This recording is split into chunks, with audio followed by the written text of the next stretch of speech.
বোনদেরকে প্রেমের ফাঁদে ফেলে সর্বনাশ করছে সোশ্যাল মিডিয়াতে এই বিষয়ে নানা রকমের পোস্ট ইত্যাদি দেখা যায়। তাদের এই ষড়যন্ত্রের বিষয়ে বোনদেরকে সতর্ক করতে আমরা কি করতে পারি?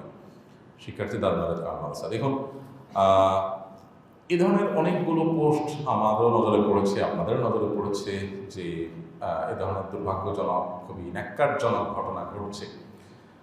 প্রথম কথা হলো যে এই জাতীয় বিষয়গুলোকে খতিয়ে দেখা আমাদের আইন শৃঙ্খলা রক্ষাকারী বাহিনী ভাইদের কর্তব্য। আমরা তাদের প্রতি আহ্বান রাখতে চাই, তারা যেন এগুলোকে খতিয়ে দেখেন যে এগুলো আসলে কি হচ্ছে, নেপথ্য থেকে কারা কি করছে।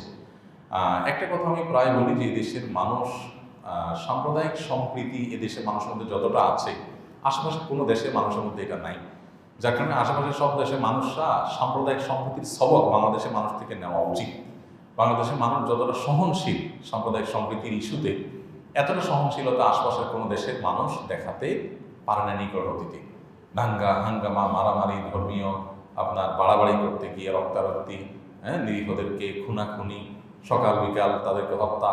বাংলাদেশে বিচ্ছিন্ন ছোটোখাটো ঘটনা ঘটলেও বড় ধরনের কোনো ঘটনা ঘটে না। বিচ্ছিন্ন ঘটনা যেগুলো ঘটছে সেগুলো আসলে ধর্মীয় কারণে না হয়, রাজনৈতিক এবং স্বার্থসিদ্ধির কারণ থেকেই বেশিরভাগ ঘটনা ঘটেছে, আমরা সবাই কম বেশি জানি।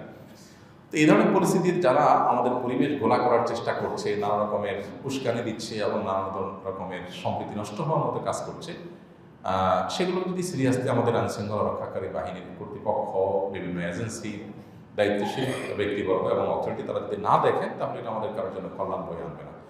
এগুলোর মধ্যে কোনটা প্রপাগান্ডা সেগুলো বের করে এনে সেগুলোকে যেমন দৃষ্টান্তমূলক শাস্তি দেওয়া উচিত এবং ঘটনাকে আড়াল না করে প্রকৃতি ঘটনাকেও বের করে আনা উচিত। এটা তাদের কর্তব্য, তারা যেন পালন করে, সেজন্য উদাত্ত আহ্বান থাকবে। না থাকলে তারা সহ আমরা সহ সবাই ক্ষতিগ্রস্ত হব। তাদের কর্তব্য তারা যেন পালন করেন, সেটি আমরা অবশ্যই জোর দাবি জানাচ্ছি। সেই সাথে আমাদের সমস্ত মুসলমানদের লক্ষ্য রাখতে হবে, বিবাহ বহির্ভূত সম্পর্ককে ইসলাম কি করেছে? হারাম করেছে।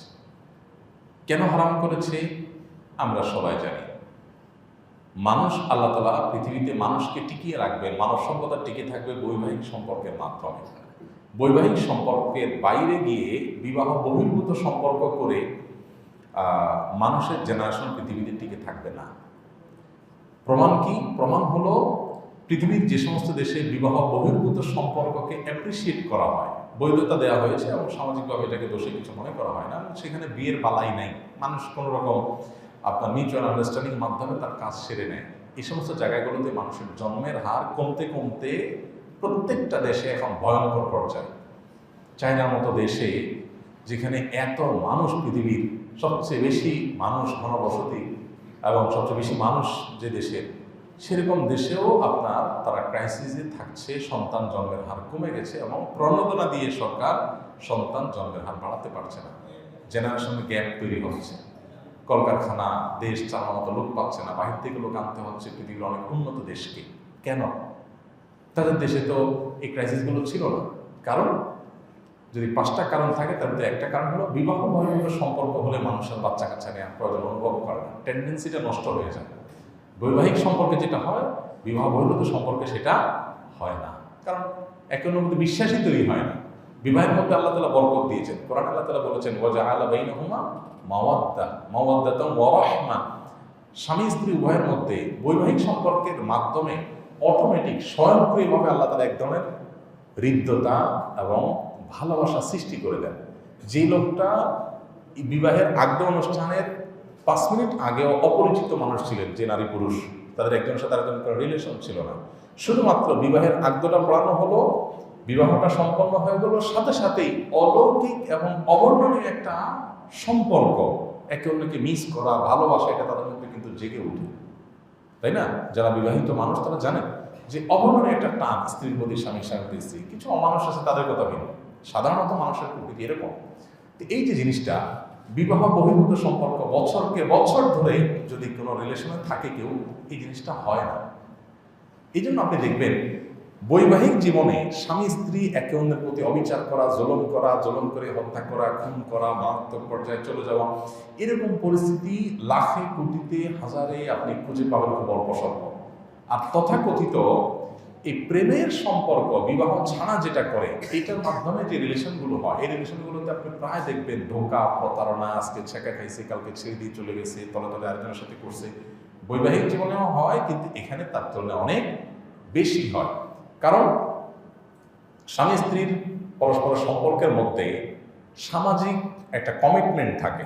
সমাজের মানুষদের উপস্থিতিতে, সাক্ষী আপনার শহীদের উপস্থিতিতে, সবার মধ্যস্থতায়, দ্বিপাক্ষীয় প্রচেষ্টায়, দুইটা ফ্যামিলির বন্ধনের মাধ্যমে এই সম্পর্কটা গড়ে ওঠে। এখানে একটা সামাজিক দায়বদ্ধতা আসে। তথাকথিত প্রেম বা বিবাহ বহির্ভূত তথাকথিত এই যে রিলেশন বা হারাম সম্পর্ক, এই জায়গাটাতে সেই জিনিসটা কখনো হয় না, যার কারণে সেখানে মিস ইউজের পরিমাণ অনেক বেশি। কেন ইসলাম বিবাহের জন্য এতটা কঠোরভাবে নির্দেশ আমাদের বৈবাহিক জীবনের জন্য দিয়েছে? এই জন্য কোনো ছেলে নিজেকে হিন্দু হয়ে যদি বলে না আমার ইসলামের প্রতি ভালো লাগা কাজ করে, তো কোনো মুসলমান মেয়ে যদি তার প্রতি দুর্বল হয়ে পড়ে, এটা তার ভুল। আপনি মুসলমান, ইসলাম আপনার কাছে ভালো লাগে, ইসলাম গ্রহণ করেন। ইসলাম গ্রহণ করেন, আপনি ইসলাম গ্রহণ করেছেন আল্লাহর জন্য, দুনিয়ার কোনো উদ্দেশ্য নাই, এটা আপনি প্রমাণ করেন। এটা আপনি প্রমাণ হয়ে গেলে তারপরে যেখানে আল্লাহ আপনার নসিব রেখেছেন সেখানে বিবাহ হতে পারে। তো অনেক সময় এই ধরনের ফাঁদে মেয়েরা পড়ে, এটা পড়া উচিত না।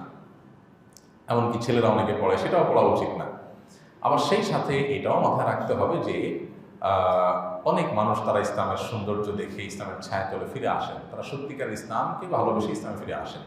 তো এই সত্য মিথ্যা নিরূপণ করার মতো সময় সুযোগ আমাদের দিতে হবে, নিতে হবে, তাহলে সেক্ষেত্রে ভুলগুলো হবে না। সবচেয়ে বড় কথা হলো যে বিবাহ বহির্ভূত সম্পর্ককে আমি না করলেই এই সমস্যাগুলোর সমাধানের পথ এমনিতেই চলে আসবে। এই জাতীয় যত কেস, যত ঘটনা আমি দেখেছি সোশ্যাল মিডিয়াতে, কোনটা সত্য কোনটা মিথ্যা তো আল্লাহ ভালো জানে, আমি তার পরখ করতে পারি না, কিন্তু জেনারেলি দেখার পর আমি দেখেছি যে প্রায় 99% বিষয়গুলো হলো বিবাহ বহির্ভূত। আপনি ধর্মের নামে আপনার বিবাহ বহির্ভূত সম্পর্ক করতে বলছে কি? একটা ছেলে ইসলামের দিকে অগ্রসর হচ্ছে বা একটা মেয়ে ইসলামের দিকে অগ্রসর হচ্ছে, এটা দেখে আপনি তার সাথে প্রেম করলেন, জায়েজ হয়ে যাবে? বুঝেন না আমার কথা? এটা আপনার জন্য হারাম। আপনি হারাম করলে বেরাম তো হবে, হারাম করলে হারামের প্রায়শ্চিত্ত আপনি ভোগ করছেন। বিধান আমাদের সবারই সাবধান হওয়া উচিত। এই জাতীয় বিষয়গুলো পারিবারিকভাবে খুব বিচক্ষণভাবে ভেবে চিনতে তারপর পদক্ষেপ নিয়ে আগানো উচিত। আল্লাহ তাআলা সব ষড়যন্ত্র থেকে আমাদের সবাইকে হেফাজত থাকার তৌফিক দান করুন।